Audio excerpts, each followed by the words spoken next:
Welcome back to another video. I'm Jen Palco. Today, what I'm going to talk about are some concepts from the book The Big Leap by the author Gay Hendricks. And in this book, he talks about 4 different zones that we live our lives in. 4 different zones that either prevent us from moving forward in our life or where we get comfortable. So the first zone is known as the zone of incompetence. This is basically activities that we're not good at all. And we may do them anyway, or we expend a lot of time and energy in this zone, even though we're not very good at what we're doing.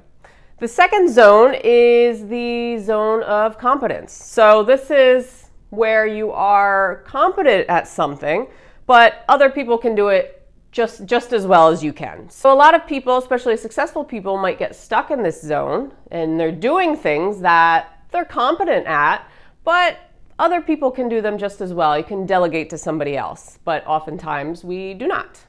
The third zone Gay Hendricks talks about in the book is something called the zone of excellence. So in this zone, we are very good at what we do. We're very good at the activities we do, our job, whatever it is. But this is kind of our comfort zone. We often get stuck here, and majority of people may get stuck here. They're good at their job or they're good at whatever it is that they do in life, but they never move past it to the fourth zone, which is something called the zone of genius. So the zone of genius is not that many people actually get to their zone of genius. This is where you thrive. This is where you are using your special, unique abilities in life. And oftentimes we do not get to our zone of genius because of something called an upper limit problem. Upper limit problem is primarily when we self-sabotage ourselves in some way. And this stems from past beliefs, how we grew up, how we're limiting beliefs in our mind about what we're capable of. And we never get past that comfort zone of ours to our zone of genius.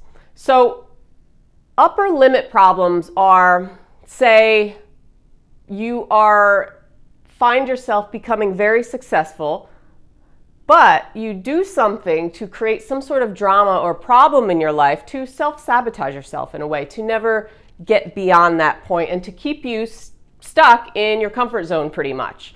So there's 4 different barriers that he talks about in the book, and these are things that we believe about ourselves that create this upper limit problem for ourselves, and we never actually get to our true zone of genius. The first hidden barrier, this false belief we have about ourselves, is that we're flawed in some way or some capacity. So we feel like we are not good enough in a sense, or we feel like there's something wrong with us, that we cannot move past where we are because there's something limited about ourselves, something we lack in ourselves. So that is the first hidden barrier. The second hidden barrier is disloyalty and abandonment. This is where we pretty much feel like success for ourselves is going to leave us alone, and it's going to make us forget people from our past or like our friends and our family,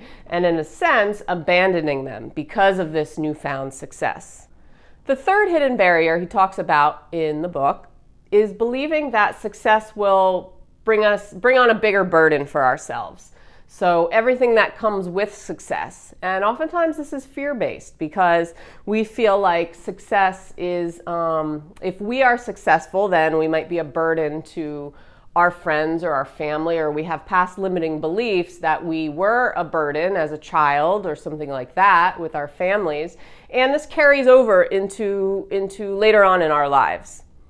And the fourth hidden barrier is the crime of outshining. So we feel like by our success or achieving success that we're going to outshine our peers or our family, or say we grew up and our parents told us, you don't outshine your brother, your sister, or something like that. So we have these ingrained in our heads that we should not outshine somebody in our family, or move beyond what we have always been, in a sense, and stay in that comfort zone of ours. So those are the 4 hidden barriers. So how do we upper limit ourselves, in a sense? Well, we upper limit ourselves through all sorts of different ways. So it could be criticism and blaming other people. And what this does, as it pretty much stops the flow of positive energy coming into our lives. So if something good is going on in our life and we feel like we're actually achieving success, we do something, again, to self-sabotage ourselves. And it could be blaming other people, criticizing. It could be starting an argument with somebody. It could be getting sick, physically getting sick. Say we have like this huge presentation or an interview or something, and we create actually sickness for ourselves so that we don't have to actually go through it. The other thing is deflecting. So somebody acknowledges us, telling us, that we are doing a great job. We deflect our own success by not acknowledging it ourselves, not accepting what somebody is giving to us. Worrying is another big way we self-sabotage ourselves, because once something's going right, do you ever notice sometimes your brain will just start thinking up problems on its own or start overthinking? So if something's going really well, to impede that positive flow of energy, to not go with it, we often our brains start churning and start thinking of more negative things and start worrying about things that might even be unrelated to the task at hand.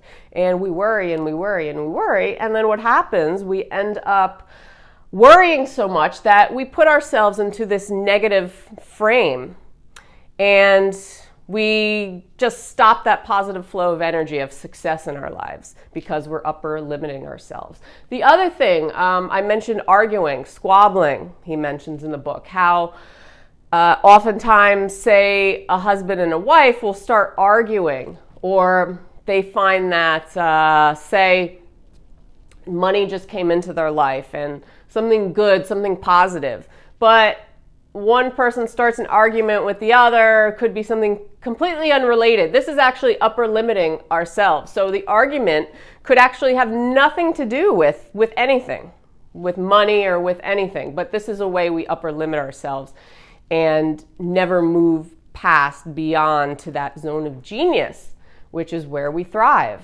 So it's kind of like, I'll give you a couple examples. Somebody who wins the lottery, they win millions of dollars. You ever notice how some people who win the lottery, within 2 years, they lose it all and they're back in debt? That is upper limiting yourself. Or celebrities who are very successful in their career, like a singer or an actor or actress, they either get mixed up with drugs or alcohol, or they get like a DUI, or a football player who is convicted of rape or something like that. These are all ways that people upper limit themselves. So you can see the example here and how a lot of times we're unaware that we're actually doing it. But this is because in our brains, in our subconscious minds, we don't feel like we are worthy of that success. We don't feel like we can keep that positive flow of energy going to reach our zone of genius, that we always have to fall back into where we're comfortable, where we've always been because of our past belief systems, and never get to the point where we are truly thriving 100% in our lives, in our unique special talents and abilities, even though over time, a lot of things will nudge us. Our inside, internally, will be tugging at us throughout our lives. Revealing little spurts of our zone of genius, but oftentimes we ignore it. We ignore it because we feel like we are not worthy or capable of getting to that next level. So we stay in the comfort zone, which is either our zone of excellence or zone of competence, and oftentimes even zone of incompetence. So how do you move past an upper limit problem? Well, it could take some time for sure, because again, you have these belief systems that you've grown up with. It could be from a very young age.